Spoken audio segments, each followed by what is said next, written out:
बाजार जब हो लाइफ टाइम हाई पर और मौका हो दिवाली मनाने का तो फिर कहना ही क्या, चेहरों पर जो चमक है और घरों में जो रोशनी है उसकी बात ही कुछ अलग है।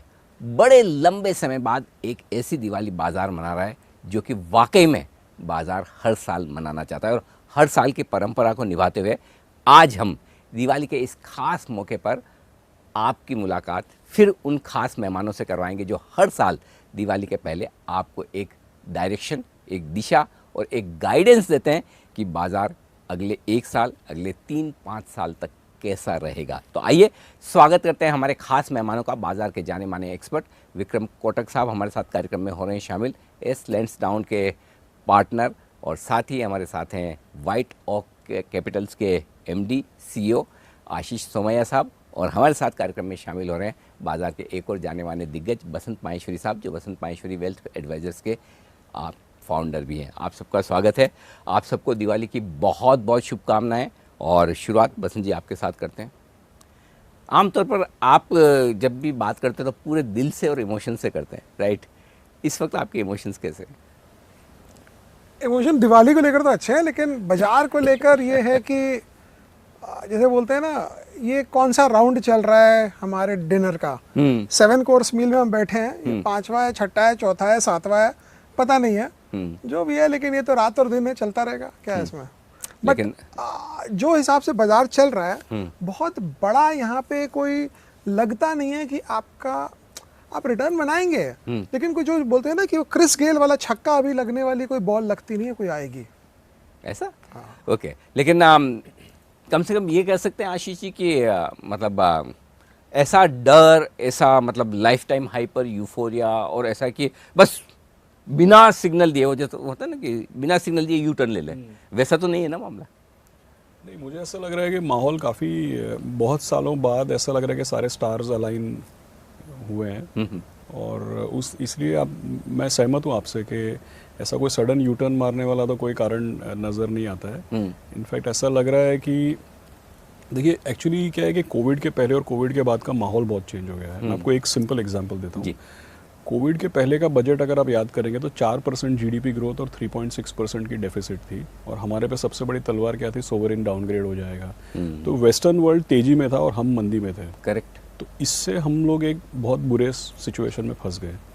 कोविड, मेरे ख्याल में कोविड ऐसा है कि ऐसी एक रेस है जिसको आप हार रहे हैं और कोई आपको बोल दे कि नहीं अच्छा रुको फिर से स्टार्ट करते हैं। तो कोविड के बाद ये हो गया कि पूरे वर्ल्ड की सारी इकोनॉमीज जो है वो सारी की सारी रिसेशन में चली गई। अब आप देखिए 7.5 से 7.25% डेफिसिट हमने बोला, लेकिन हमको लोग पैसा दे रहे हैं, कोई सोवरेन डाउनग्रेड की बात नहीं कर रहा है। करेक्ट। तो पूरे दुनिया भर का माहौल ऐसा हो गया है जो हमको सपोर्ट करने के लिए अब थोड़ा एनवायरनमेंट इम्प्रूव हो गया। इसे ऐसा लग रहा है कि बहुत सालों बाद सब अलाइन हुआ है एक साथ। तो मतलब वैसे सारा मूड माहौल ठीक है। विक्रम सर, इस वक्त आप बुलिश है, बेरिश है या न्यूट्रल? पहले तो अनिल जी, ये पता ही नहीं था कि 18-19 हज़ार की इंडेक्स आ सकती है। तो it is actually beyond imagination of most of people who stayed in market for last 25 years. और एक क्लियर है यहाँ से कि जो बड़ा पॉजिटिव कल्ट है, जैसे आशीष और बसंत जी ने बताया कि जो रिटेल का कल्ट है इंडिया में, जो इक्विटी से बहुत दूर भागता था, जो एसआईपी में पैसे डालता था, पर इतनी साइज नहीं थी, ये आप देखो तो कल्ट बड़ा ट्रांसफॉर्मिंग चेंज हुआ है। जैसे $1.5 बिलियन का एसआईपी अगर आप महीने का पकड़ो जो कंसिस्टेंटली हो रहा है, which is equal to FI flows in India in a monthly in a good times. So ये बहुत बड़ा पॉजिटिव है। दूसरा, जैसे सॉवरेन रेटिंग का जो डर था वो नहीं है। तीसरा, रिटेल पूरी तरह से छाया हुआ है मार्केट में। वो साउथ कोरिया वाला पॉइंट याद आता है कि रिटेल जब लेते हैं तो मार्केट ऊपर जाता है, घोरे जब बेचते हैं तो मार्केट ऊपर जाता है। तो वो हालत हो गई। और चौथा, अगर आप इसका आईपीओ देखो जोमेटो का, कि 27% एप्लीकेशन 25 साल के बिलो लोगों ने की, वो भी ऐप के थ्रू। तो ये सारा जो कल्ट है, सेविंग्स का कल्ट, जो रियल एस्टेट या कैश या एफडी से बाहर निकल के या गोल्ड से बाहर निकल के इक्विटी में आ रहा है, ये बहुत ही ज़्यादा पॉजिटिव है। This is very positive. But जो नेगेटिव एरिया है वो एक वैल्यूएशन बहुत ही इंपॉर्टेंट है। दूसरा क्या होता है कि मार्केट जितनी ऊपर जाती है उतनी वोलेटिलिटी और वैल्यूएशन जब ऊपर होता है तो ये एक थोड़ा सा डेंजरस टाइम होता है। और सबसे बड़ा इंपॉर्टेंट पॉइंट है कि दुनिया में जिस तरह से कोविड से रिटर्न हुआ है दुनिया, और विदाउट क्रिएटिंग कैपेसिटी, उसकी वजह से मुझे लगता है कि इन्फ्लेशन जो एक एरिया है वो शायद मेरे मैक्रो पॉइंट ऑफ व्यू से शायद 2022 का सेंटर थीम बना रहेगा। तो 2022 का अगर आप मुझे सेंटर थीम पूछो तो इन्फ्लेशन रहेगा, बिकॉज आप कोई भी कमोडिटी उठा लो, कोई भी शिपिंग रेट उठा लो, एनर्जी कॉस्ट उठा लो, फूड कॉस्ट उठा लो, सब तरह की कॉस्ट वन वे ऊपर जा रही है और दिस इज बिटवीन 50 to 200%। सो ये सारा ऑब्जॉर्व करना, उस पर अर्निंग्स ग्रोथ लाना, एक थोड़ा आई कैन से थोड़ा वोलाटाइल ईयर रहेगा एक अगला साल, और मुझे लग रहा है कि मार्केट में पैसा नहीं बनेगा नेट। बट अगर आप 5 साल या 10 साल का व्यू से पूछो तो इंडिया सबसे बेस्ट स्टोरी है और उसमें कोई दो मत ही नहीं है। 5 से 10 साल के लिए स्टोरी बड़ी मजबूत है, लेकिन दिवाली के मौके पर तो दिवाली से दिवाली की बात करनी, मैं उसके लिए भी आऊँगा, लेकिन आपने रिटेल की बात की और रिटेल की पल्स बसंत जी आपसे बढ़िया कोई नहीं जानता। तो ये रिटेल वाले जो इतने ज़्यादा पिछले साल 1.5 साल में मार्केट में आए, ये बाज़ार की ताकत है या इससे डर है? नहीं, ताकत जब तक है जब तक इनके पास पैसे हैं न और लगाने को। जिस दिन इनके पैसे खत्म हो जाएंगे और जिस दिन बाजार होंगे क्या, लेकिन पैसे खत्म नहीं होते हैं। जब भाव गिरता है तो किसी के पास पैसे नहीं होते हैं, तब जब मन भाव नहीं बढ़ता होता। है तो सबके पास पैसे आ जाते हैं। Right. आप अगर देखिए कौन से स्टॉक अच्छे चल रहे हैं, रिकमेंडेशन कुछ नहीं है। IRCTC, कोफोर्ज, माइंडट्री, फिर आप देखिए जितने, जैसे विक्रम जी ने कहा जोमेटो के एप्लीकेशन वाले, ये सारा काम एक रिटेल इन्वेस्टर ही लगा सकता है। जो समस्तीपुर से बैंगलोर जा रहा है, IRCTC में बुकिंग करता है, उसको पता है कि क्या है। तो पीटर लिंच ने 50 साल 40 साल पहले बोला था buy what you see, but उसने ये कभी नहीं कहा buy what you see at any price. तो वो लास्ट वाला लाइन अभी आ गया है। तो मुझे लगता है कि जो स्टॉक्स चल रहे हैं वो स्टॉक आप कुछ भी देख लीजिए, आपको लगेगा ये रिटेल समझता है, रिटेल इलेक्ट्रिक कार समझता है, रिटेल पावर शॉर्टेज समझता है, तो वो ले लेता है। तो आप देखिए जो इलेक्ट्रिक कार वाली गाड़ी है, जो कंपनियां हैं फॉर एग्जांपल, जो चार्जिंग स्टेशन लगा रही है, वो है, हमारे पास भी है आगे पीछे। बट मुझे लगता है ये सारी रैली जो है रिटेल ड्रिवन है, और म्यूचुअल फंड्स 10,000 करोड़ करके अगर ये SIP डालेंगे तो हम तो FIIs को कहीं खा जाएंगे, उसमें तो कोई प्रॉब्लम ही नहीं है। आजकल कहाँ फ़र्क पड़ता है? FIIs अगर बिकवाली करते भी हैं आशीष जी, तो पिछले थोड़े महीनों में तो कंटिन्यूसली इसी तरीके का माहौल रहा है। लेकिन म्यूचुअल फंड्स जो है, इसको अभी ऐसा है कि ये एक हाउस होल्ड, अभी नॉर्मल पैटर्न बन गया। जैसे 10 साल पहले ऐसा हो सकता था कि 5 आदमी को अब मिले तो कोई म्यूचुअल फंड में लगाता है, कोई नहीं लगाता है, कोई बोलता है अच्छा नहीं है, मेरे काम का नहीं है। लेकिन अब ऐसा मिलना मुश्किल है कि कोई बोले कि भाई एटलीस्ट जो मेन मेट्रो सिटीज़ है या इवन सेकेंड थर्ड टियर में हम जाते हैं तो 300 शहरों में से म्यूचुअल फंड्स के एप्लीकेशन आते हैं आजकल। एक NFO में 400-500 शहर और सिटीज़ और टाउन से एप्लीकेशन आते हैं। इतना पेनिट्रेशन हो रहा है, बहुत स्प्रेड हो गया है, बहुत स्प्रेड। जैसे अभी रिसेंटली एक बहुत बड़ा NFO आया था, उन्होंने बताया कि करीब करीब हर पिन कोड से एप्लीकेशन आना शुरू हो गए। तो इस तरीके का ये तो मैं भी सेंस कर सकता हूँ कि पिछले साल 1.5 साल में हम हिंदुस्तान में कहीं भी जाते हैं तो जो 15 साल से काम किया उसमें लोगों ने नहीं पहचाना जितना 15 महीने के काम में पहचानने लगे। कहीं भी जाओ आप तो हाँ जानते हैं कि बिजनेस टेलीविज़न है और वहाँ पर ये चैनल्स हैं। ये बड़ा बदलाव हुआ है। लेकिन विक्रम जी, तो बात वही है, ये जो नए नए खिलाड़ी बाज़ार में उतरे हैं, जिसे हम चाहे रॉबिनहुड बोल दें अमेरिका के हिसाब से या हिंदुस्तान के हिसाब से अभिमन्यु बोल दें, जो पहली बार चक्रव्यूह में उतरे हैं, इन्होंने मंदी तो देखी नहीं है। वे पहली बार 4-5 दिनों की मंदी आई है तो पहली बार हिले भी हैं थोड़े से। क्या सलाह इनके लिए होगी आपकी?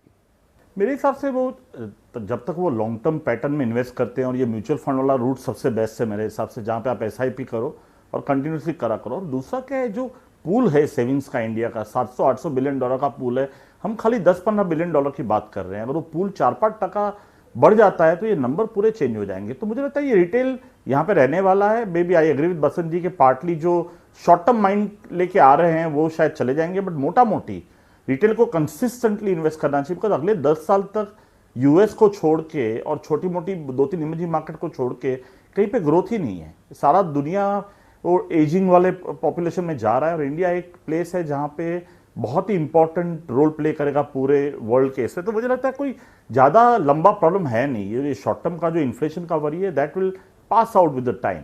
बट हाँ, you have to consistently invest and you have to see to it that आप राइट चॉइस कर रहे हो, राइट चीज़ें कर रहे हो। ऐसा नहीं हो जाए कि आप 4 दिन की मंदी के बाद आप चले जाओ। बट मुझे लग नहीं रहा है, मेरे को लगता है ये जो मूव है ये ज़्यादा स्ट्रक्चरल है। और काफ़ी लोग से मैं इंटरेक्ट करता हूँ रिटेल में, तो उनको their mindset is towards mutual fund. People are realizing that mutual fund is the best way to come in this market and that's how I think आगे जाकर मुझे लगता है कि this is a structural change. I think last year also we talk और last year we talk, it's a structural change, you can not change it now too dramatically. Absolutely. अच्छा Basant sir, अब से लेके अगली दिवाली तक या जो भी आपको लगे 3 साल 5 साल तक की अगली दिवाली तक कितना पैसा बनेगा? क्योंकि क्या होता है, अगर आप ये कहें कि 10% बनेगा या 18,000 का निफ्टी 20,000 या 22,000 हो जाएगा, तो लोग बोले मज़ा नहीं है। जब तक कि वो बड़ा नंबर ना दिखे कि कोई सेंसेक्स 1 लाख जैसा या निफ्टी 25,000 जैसा। नहीं सेंसेक्स तो 10 लाख भी हो जाएगा। आप कितने साल की बात कर रहे हैं? वो तो जोड़ के बना दीजिए, कुछ भी हो जाएगा। लेकिन मतलब मैं नेगेटिव नहीं बात करता नॉर्मली, मुझे नहीं लगता ज़्यादा पैसे बनेंगे अभी इस लेवल से, अनलेस आप बहुत स्टॉक स्पेसिफिक 8, 10, 12 कंपनियां ले लिए। आप ये अगर जैसे हमारे कलकत्ता में अलीपुर जू है, उसमें 500 प्रकार के जानवर और पक्षियां हैं, आप सारे अगर इकट्ठा करोगे तो you will not make too much money, because इस भाव पे लेकर ये वैल्यूएशन पे लेकर। नो ऑफेंस, बट एक सवाल है मेरे मन में आया कि आमतौर पर हम कहते हैं ना कि मार्केट में टॉप कब बनता है, कि जब यूफोरिया और सबको लगाना ये वो सब। इंसिडेंटली इस दिवाली पे मैं जितने बड़े लोगों से बात कर रहा हूँ सब बड़े कोशिश है, तो कहीं मुझे ये फीलिंग आ रही है कि सारे लोग अगर कोशिश है, सारे लोग ये सोच रहे हैं कि तेजी नहीं होनी चाहिए। बाजार जो 20 महीने में देता है ना, 20 दिन में लेके जाता है तो हम लोग 20 महीने तक रॉन्ग हो सकते हैं, फिर भी ठीक है, क्योंकि जब वो 20 दिन में जाएगा तो उस समय शायद। लेकिन मजाक की बात नहीं है, ये मौका है ही नहीं कि आंख बंद करके हाथ डाला कुछ भी ले लें और कुछ भी ले लें। आपको बहुत कुछ पता है तो आप ले लीजिए। अभी हो क्या रहा है, सब जोमेटो, इतना हल्ला, जोमेटो आया, ये वैल्यूएशन, जिसने 120 पे लिया होगा, 115 लिस्टिंग पे लिया होगा, जिसको क्वांटिटी चाहिए उसको 115 पे ही मिलेगी, उसको 50, 60, 70 पे कुछ नहीं मिलना है उसको। सिर्फ 50, 60, 70 पे हम जब न्यूज पॉइंट क्रिएट करते हैं, 120 से 135 ही हुआ है वो, कुछ नहीं है उसके आगे। और जोमेटो तो एक साइकिल है, पेडल मारते जाइए, नया फंड आता रहेगा जब तक चलता जाएगा। तो ये सब गेम आप देखेंगे। अभी कॉस्मेटिक कंपनी आ रही है नायका, बहुत अच्छा है पैसा बनने के लिए, लेकिन आपको आईपीओ में अगर मिल गया, लिस्टिंग तक आप रख लिए, लिस्टिंग के दिन लेकर आप क्या बनाएंगे पता नहीं। तो सबसे बड़ा प्रॉब्लम यही है, या तो आप कहीं से शेयर ले लीजिए आईपीओ के समय, एप्लीकेशन डाल के कुछ भी करके, अगर आप फंडिंग लेकर, अब तो खैर सेबी ने बंद कर दिया, बट वहां अगर आपका कॉस्ट बढ़ जाता है, आईपीओ प्राइस से you will make money but you will not get the shares at the IPO price. कहानी यही है। एब्सोल्युटली, ये बात सही है कि पैसा बनाना शायद अब इतना आसान नहीं है, लेकिन अगर कमज़ोर हुए भी तो रिस्क कितनी नीचे जानी? आपको लगता है कि कुछ बड़ी डाउन साइड रिस्क है, या 10% का करेक्शन आ गया तो बहुत? दो चीज़ें एक्चुअली मैंने क्या देखा है कि जैसे आप थोड़े समय पहले बोल रहे थे कि बहुत लोगों ने तो मंदी देखी नहीं है जी, मेरा उसमें थोड़ा डिफरेंट वे है। मुझे लगता है कि ज़्यादातर लोगों ने तेज़ी भी नहीं देखी है। क्योंकि मैं बहुत सारे इन्वेस्टर्स को मिलता हूँ, तो तेज़ी कब देखी है हमने? 2003 से 2008। अब आप पिछले 1.5-2 साल में देखिए कि हर 500 पॉइंट के लेवल में तो ये तो बबल है, ये तो अनबिलीवेबल है, ये तो हो ही नहीं सकता, इस तरीके का हम लोग बिल्कुल जनरली इस तरीके का हमने सुना ही है, बहुत ही, जिसको हम बोलते हैं कि डिसबिलीफ है, मतलब कि अनबिलीवेबल वाला है। मुझे ऐसा लगता है कि मतलब ये बात है कि अंडर वैल्यूएशन से यहाँ तक बहुत पैसा बन गया, उस तरीके का नहीं होगा। बिकॉज अभी नाउ जैसा बसंत सर बता रहे हैं, अभी कोई आसान काम तो है नहीं यहाँ पे, जो आसान था इन हाइंडसाइट वो तो निकल गया। बट मुझे ऐसा लग रहा है कि फिर भी पॉजिटिविटी यहाँ से है। और आपके सवाल पे शायद ने लंबा आंसर दिया, लेकिन मुझे नहीं लगता है कि एट एनी लेवल 10% से ज़्यादा बिग स्टॉक्स में आ सकता है। नहीं, आशीष जी ने सही कहा। सपोज हमको लग रहा है टॉप हो गया, कुछ भी हो गया, तो हम बेच के करेंगे क्या पैसे का? मेरे ख्याल से जीना यहाँ मरना यहाँ वाला कंसेप्ट रखना चाहिए। घटेंगे तो घटेंगे, दुख कर लेंगे, सोच लेंगे ऊपर बेचना था, नहीं करते हैं, तकलीफ होगी, लेकिन लगे रहना चाहिए। अच्छा, अगली दिवाली पे यहाँ से ऊपर तो होंगे ना सेंसेक्स निफ्टी? वो तो जेनेट एलन को पता होगा वो मेन स्विच वहां है, अगर उन्होंने मेन स्विच नीचे कर दिया तो पूरी दुनिया में लोड शेडिंग हो जाती है। मतलब ये, लेकिन मुझे एक मिनट आपका लूंगा जी। मुझे नहीं लगता है जब तक कोविड 0 के लगभग नहीं होगा इंटरेस्ट रेट्स बढ़ाए जाएंगे। बिकॉज अगर आप इंटरेस्ट रेट बढ़ा दिए और वहां कोविड आ गया, फिर आप क्या वापस घटाएंगे? तो ये जो गेम है, और एवरी ईयर दुनिया में डेट ही डेट आए जा रहा है। तो समझिए आप एक कंपनी चला रहे हैं, आप क्या अपनी एम्प्लॉय की सैलरी हर साल बढ़ाएंगे, आपकी कमाई हो या नहीं हो? तो गवर्नमेंट जब इतना डेट लेती है, government would like to go into negative interest rate territory, कि तुम मुझे पैसे भी दो और हम कुछ काट के ही तुमको लास्ट में 100 साल बाद देंगे, जो डेनमार्क में हो रहा है या कहीं हो रही है। मुझे लग रहा है स्लोली और साइलेंटली, नोइंगली या अननोइंगली पूरी दुनिया नेगेटिव इंटरेस्ट रेट्स की तरफ धीरे धीरे चली जाएगी अगले 10-15 साल में। बिकॉज इतना डेट है, डेट को आप चुकाएंगे कैसे? नेगेटिव इंटरेस्ट रेट्स कर दीजिए, 300-200-300 साल में अपने आप को पैसे खत्म हो जाएंगे। तो मुझे लगता है वो ठीक है, इंटरेस्ट रेट एक बार बढ़ गए घट गए दूसरी बात है, बट हमारी तेजी का जो रियल मेन स्विच मीटर है वो अमेरिका में है। विक्रम जी, आपको लगता है अगले साल ऊपर होंगे यहाँ से? आई थिंक वो बड़ा मुश्किल है Anil ji, but I think 10% plus minus की पकड़ के चलिए। बहुत ज्यादा जो 2 साल का जो रिटर्न बनाया अपना 2.25 गुना जो पैसा हुआ है कोविड से इंडेक्स में, वो तो चांस ही नहीं है। क्योंकि आप एक सबसे बड़ा पॉइंट देखिए, ये क्वार्टर में पहली बार सारी कंपनियों ने, पेंट कंपनियों का रिजल्ट देख लीजिए, सीमेंट का देख लीजिए, आईटी का देख लीजिए, केमिकल देख लीजिए और कंज्यूमर ड्यूरेबल देख लीजिए, सबके मार्जिन पे बहुत बड़ा प्रेशर है and they are not able to fully pass on. ये सबसे बड़ा पॉइंट है।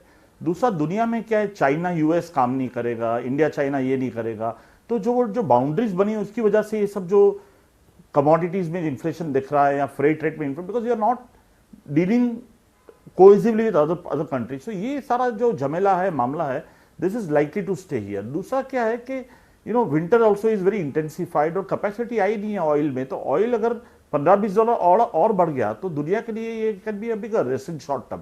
तो शॉर्ट टर्म थोड़ा सा मुझे लग रहा है this is going to be a cautious time. Inflation is on a head, US will post 30-year highest inflation in next 6 months। तो मुझे लग रहा है थोड़ा सा ये टाइम थोड़ा कॉशियस है, जहां पे it's a good time for any retail investor to prepare for the next correction and we keep your stocks and keep your SIPs or whatever the top up ready and that invest with the very measured way rather than putting money together. That is my advice. तो चलो, जिनकी बस miss हो गई उनके लिए मौका तो है, अगले 6 महीने में, 3 महीने में कहीं बहुत चांस मिलेगा। मैं जितने लोगों को मिलता हूँ, बहुत लोग बहुत समय से करेक्शन का इंतजार कर रहे हैं एक्चुअली। हाँ, ये तो बात सही है। और आएगा तो ले भी नहीं पाएंगे, ये भी फैक्ट है। मतलब अगर सीरियस नीचे करेक्शन तो कोई नहीं लेता, नीचे कोई नहीं लेता, ऊपर ही लेते हैं। एक्चुअली भाई मैं भी नहीं लेता नीचे, ऊपर लेके फंसते हैं, फिर सोचते हैं गलती कर दिया, लेकिन ऐसे ही चलती है कहानी। ऐसे ही चलती है। अच्छा, लेकिन अब जब वाकई में थोड़ा कॉशियस माहौल है तो फिर सेलेक्टिव होना ही पड़ेगा आपको खरीदने के लिए। तो खरीदारी की शुरुआत कहाँ से करनी, ये समझना जरूरी है। और विक्रम जी से बढ़िया कौन बताएगा, आप स्टॉक पिकिंग में बड़ी ज़बरदस्त महारत है, स्पेशली वो ढूंढ कर हिडन जेम्स, मिड कैप और स्मॉल कैप शेयर आप लेकर भी आते हैं। क्या खरीदना पसंद करेंगे इस वक्त आपको? क्या थीम सेक्टर्स आपको पसंद है? मुझे अगर लार्ज कैप ओरिएंटेशन हो तो आईटी सर्विसेज अभी भी स्ट्रक्चरल बुल रन में है। डिजिटल, क्लाउड, ये सब यहाँ रहने वाला है, कॉस्ट कटिंग यहाँ होने वाली है। अगर आप खाली एक सर्वे करें तो अमेरिका का जो मार्केट कैप है यूएस का, उसमें 28% मार्केट कैप डिजिटल कंपनी का है। इंडिया में सिर्फ वो 1% के नीचे है। तो इतनी बड़ी अपॉर्चुनिटी आईटी सेक्टर की अभी भी बाकी है। शॉर्ट टर्म मुझे पता नहीं है क्योंकि कॉस्ट राइज हो रही है एम्प्लॉय की, बट मुझे तो आईटी सेक्टर यहाँ से भी 3-4-5 साल के हिसाब से बहुत अच्छा रहेगा। एक सेक्टर जो ज्यादा चला नहीं है पिछले 15-20 सालों में इंडिया में, वो है केपेक्स। सो मुझे लग रहा है केपेक्स का एक टाइम आ गया, बिकॉज कैपेसिटी है नहीं कहीं पे। आप टेक्सटाइल देख लो, आप कोई भी सेक्टर, सब कैपेसिटी फुल पे चल रहे हैं, 90% ऑफ द इंडस्ट्री। इंडिया में नहीं, यूएस में भी, मेना में भी, जहां पे ऑयल बढ़ रहा है। तो ग्लोबल केपेक्स साइकिल एक चालू हो रही है, जो मुझे लगता है इंडिया को बहुत बड़ा फायदा होगा। मुझे नंबर ऑफ कंपनीज पता नहीं है कितनी क्या ले सकते हैं, बट एक केपेक्स का जो थीम है वहां पे आप पिकअप करके, जैसे टेक्सटाइल मशीनरी है या पेपर मशीनरी है, जो भी आप ऑयल के रिलेटेड कुछ है या एथेनॉल के रिलेटेड है, तो मुझे लगता है वो एक सेक्टर जो है यहाँ पे बहुत लंबा पैसा बनना बाकी है यहाँ से भी। और मुझे लगता है मेटल, जितना भी मेटल में स्केयर है वहां पे मुझे लगता है कि इतना स्केयर जरूरी नहीं है, बिकॉज ओवरऑल कैपेसिटी नहीं है और चाइना जीरो कार्बन की तरफ जा रहा है। तो ये 2-3 सेक्टर है जहां पे मुझे लगता है कि 5 साल के व्यू से पैसा डालना चाहिए। बिल्कुल। तो IT services, capital goods, capex करने वाली कंपनियां और साथ ही साथ मेटल्स, ये अब भी बुलिश है। बसंत जी, आपको क्या पसंद है इस वक्त? नहीं, हमारे पास तो वो ज़्यादा वो कंपनियां हैं जो ग्लोबली लिंक्ड है, because electric vehicle for example, charging stations for example. और मेटल में तो हम बहुत ही बुलिश हैं लास्ट 6-8 महीने, साल भर से, बिकॉज ये गेम चेंज हो गया। और उसमें एक ही चीज़ देखने का है, जो हमारे दर्शक है उनको, जब तक चाइना नेट इम्पोर्टर या वेरी माइनर एक्सपोर्टर है मेटल का, कोई प्रॉब्लम नहीं है। बिकॉज चाइना ही वो देश है दुनिया में जो हर जगह भाव तोड़ता है, जिसको हम अंग्रेजी में बोलते हैं एक्सपोर्टिंग डिफ्लेशन। अगर चाइना एक्सपोर्ट नहीं कर रहा है कोई भी सामान और चाइना इंपोर्ट कर रहा है, तो वो पूरा गेम चेंज हो गया। तो वो स्ट्रक्चरल स्टोरी मेटल में कहीं पे आज कंपनियां ऐसे मिल रही है 3-3 साल में पूरी मार्केट कैप की कमाई कर रही है, डेट फ्री हो रही है। Correct. तो मुझे लग रहा है कि आप मेटल अगर लेंगे और थोड़ा सा ईवी में थोड़ा भाव बढ़ गए हैं, लेकिन मिक्स एंड मैच करके अगर चलेंगे तो अच्छा है। बट ब्रॉड थीम में अगर आप बोलेंगे कि हाँ यहाँ पे बड़ा पैसा कहाँ बन सकता है, मुझे लग रहा है मेटल्स में बनेगा। क्या बात है, मेटल से कॉन्सेंसस आ रहा है। आशीष जी, क्या पसंद है आपको? एज अ सेक्टर अगर 3-4 एग्जांपल मुझे देना है तो मुझे ऐसा लगता है कि अगर आप ग्रोथ ओरिएंटेड हैं तब तो प्राइवेट सेक्टर बैंक्स में अभी भी बहुत स्कोप है, क्योंकि अगर आप देखेंगे तो जितनी बार एक्सपेंशन आता है या क्रेडिट ऑफटेक आता है तो जो स्ट्रॉन्ग या दिग्गज है वो तो रहते हैं, साथ में 2-3 नए क्रिएट हो जाते हैं। अगर तो आप उस ग्रोथ को नहीं देख पाते हैं, लेकिन आप अभी फ़िलहाल की बात कर रहे हैं, तो मुझे ऐसा लग रहा है कि PSU बैंक्स में भी काफ़ी वैल्यू होगा। मैंने पहले भी बताया, रियल एस्टेट सेक्टर जो है इसमें पिछले 10 साल में फैशन बन गया था ये बोलना कि नहीं ये तो बकवास है, इधर तो कुछ हो ही नहीं सकता एक्चुअली। लेकिन अब वो धीरे धीरे उसका इमेज और परसेप्शन चेंज हो रहा है। तो एकदम पिटे हुए लेवल से शेयर प्राइसेस थोड़े चल गए हैं, लेकिन इसमें भी वही है कि अंडर वैल्यूड से थोड़ा रीजनेबल ट्रैक्शन आया है, लेकिन आगे जा कर के 3-4 साल में मुझे ऐसा लग रहा है कि कहाँ पे ग्रोथ आने वाली है। अब वो चीप अवेलेबिलिटी तो चली गई है, ग्रोथ कहाँ पे आने वाली है वो ध्यान हम लोगों को रखना चाहिए, तो ये सब चेंज होगा। ओके, अब आखिरी सवाल आपसे ये कि अगर चारों एसेट क्लास में अब से लेकर दिवाली तक सबसे ज़्यादा पैसा कहाँ बनेगा? पहला इक्विटी है, फिक्स इनकम है, रियल इस्टेट है और गोल्ड है, तो सबसे ज़्यादा कहाँ इस क्रम में बताएं सर? आप हम मुझसे पूछ रहे हैं, मैं तो 100% इक्विटी में रहता हूँ, इक्विटी में ही रहेंगे, घटेगा बढ़ेगा यही करेंगे। नंबर 2, 3, 4 कुछ है ही नहीं, ओनली इक्विटी? नहीं, इक्विटी ही है हमारे पास सिर्फ। गजब, क्या बात। Vikram ji? Real estate equity. Last year, I think almost we were same, Ashish and me, that real estate and equity will do well. Okay. And even the physical real estate will also do very well going forward. Ashish ji? तो मुझे लग रहा है कि real estate में भी बहुत asset classes होते हैं। जैसे आप देखिए अभी रेजिडेंशियल में थोड़ा पिकअप है, कई लोग बोलते हैं कि फिक्स्ड इनकम के यील्ड बहुत कम है, लेकिन आप देखिए real estate investment trust, commercial real estate, ये सब में क्या हो रहा है। मेरे ख्याल में जिस बिल्डिंग में बैठे हैं वहाँ पे रियल एस्टेट कमर्शियल का यील्ड 7.5 से 8% होगा आज के तारीख में। तो काफ़ी मुझे लग रहा है बहुत कुछ चेंज होगा इसमें। अच्छा, एक आखिरी सवाल जानने से लाइटर नोट पे, दिवाली पर मुहूर्त ट्रेडिंग के दिन खरीदना है कि बेचना है? खरीदना। खरीद, वाह। मुहूर्त में तो सर इमोशन भी होता है, तो खरीदने का खरीदना है। विक्रम जी? इमोशनली खरीदना है, मेंटली बेचना है। चलिए, बड़ा इंटरेस्टिंग रहा इस बार का दिवाली का डिस्कशन, क्योंकि आमतौर पर जब मूड माहौल ख़राब होता है तो आप बड़े पॉजिटिवली और बड़े स्ट्रांगली कहते हैं कि वक्त पैसा लगाइए इस दिवाली पर, अगली दिवाली पर आपको बड़े पैसे बनेंगे। लेकिन इस बार हमारे सारे एक्सपर्ट्स कह ही रहे हैं कि इस दिवाली पर थोड़ा सावधान रहिए, थोड़ा, शायद अगली दिवाली के पहले बाजार एक मौका देगा और उस मौके की आपकी तैयारी होनी चाहिए। अच्छे शेयरों की लिस्ट बना कर रखें, पैसे भी जेब में रखें, और जब वो मौका आए तब डरें और घबराएं नहीं, ताकि फिर से अगली दिवाली भी और आने वाली कई और दिवाली आपके लिए बहुत ही बेहतरीन और समृद्ध दिवाली हो। बहुत बहुत धन्यवाद विक्रम जी, बसंत जी और आशीष सर, आप सबका इस दिवाली के खास शो में हमारा साथ देने के लिए, और आप सबका भी बहुत बहुत धन्यवाद।